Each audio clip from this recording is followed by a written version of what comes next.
Hi மக்களே, குடலை வந்து அவிச்சு வெட்டி வச்சுருக்கிறேன். நம்ம குடல் கிரேவி எப்படி வைக்கலான்னு பார்க்கலாம்.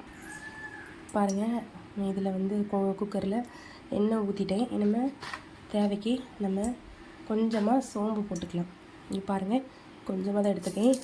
அது பொடியட்டும். அதுக்குள்ளே நம்ம பட்டை இங்கே பாருங்கள், சின்ன துண்டு பட்டை, ஒரு கிராம்பு, கல்பாசி கொஞ்சம், பிரியாணி இலை கொஞ்சம் எடுத்து வச்சுருக்கிறேன். வெங்காயம் கொஞ்சம் எடுத்து வச்சுருக்கிறேன். இதை போட்டு வதக்கலாம். பாருங்கள், இது பொடிஞ்சோடனே வெங்காயம் போட்டுடலாம். வெங்காயம் பாருங்கள், 3 பெரிய வெங்காயத்தை கட் பண்ணி வச்சுக்க குட்டியாக. பாருங்கள்,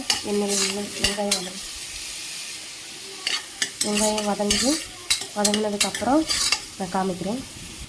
வெங்காயம் இவ்வளோ வதங்கினோன்னு நம்ம இஞ்சி பூண்டு போட்டுடலாம். இது பாருங்கள், எவ்வளோ எடுத்துருக்கேன்னு இவ்வளோ இஞ்சி பூண்டு பேஸ்ட் போட்டுக்கலாம்.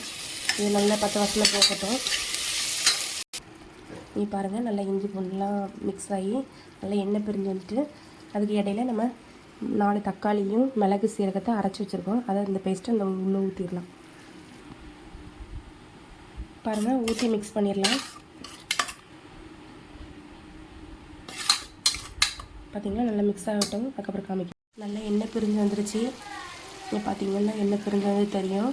இப்போ இந்த டைமில் நம்ம மிளகாத்தூள், மஞ்சத்தூள், மட்டன் மசாலாலாம் போட்டுடலாம். பார்த்திங்களா, நான் கம்மியாக தான் போடுறேன் மிளகாத்தூள், மட்டன் மசாலாலாம். ஏன்னா பிள்ளைங்களுக்கு வந்து காரம் ஒத்துக்காது. மிளகு ஏற்கனவே நிறைய போட்டிருக்கேன், அதனால தான். நீங்கள் உங்களுக்கு தேவைக்கு ஏற்றாப்புல போட்டுக்கோங்க. போட்டேன், மிக்ஸ் பண்ணிவிட்டு காமிக்கிறேன்.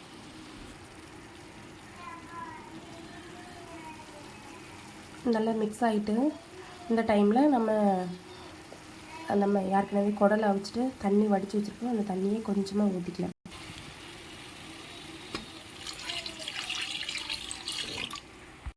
பார்த்திங்கன்னா தெரியும். இப்போ பார்த்திங்களா, நான் குடலை வச்சு அந்த தண்ணியை வந்து இதுக்குள்ளே ஊற்றிட்டேன். அது நல்லா கொதித்ததுக்கப்புறம் நம்ம குடலை உள்ள சேர்த்துக்கலாம். நல்லா கொதிக்க ஆரம்பிச்சிருச்சு. கொஞ்சமாக நம்ம உப்பு சேர்த்துக்கலாம் தேவைக்கு. பார்த்திங்கன்னா தெரியும். இங்கே பாருங்கள், கொஞ்சமாக தான் சேர்த்துருக்கேன். உப்பு வந்து ஆல்ரெடி குடல் அவிக்க முச்சிலே கொஞ்சம் போட்டிருக்கேன், அதனால் கொஞ்சமாக தான் போட்டிருக்கேன். உங்களுக்கு தேவைக்கு அளவுக்கு போட்டுக்கோங்க. இனிமேல் நம்ம குடலை சேர்த்துக்கலாம். அதுங்க நான் குடலை சேர்த்துட்டேன்.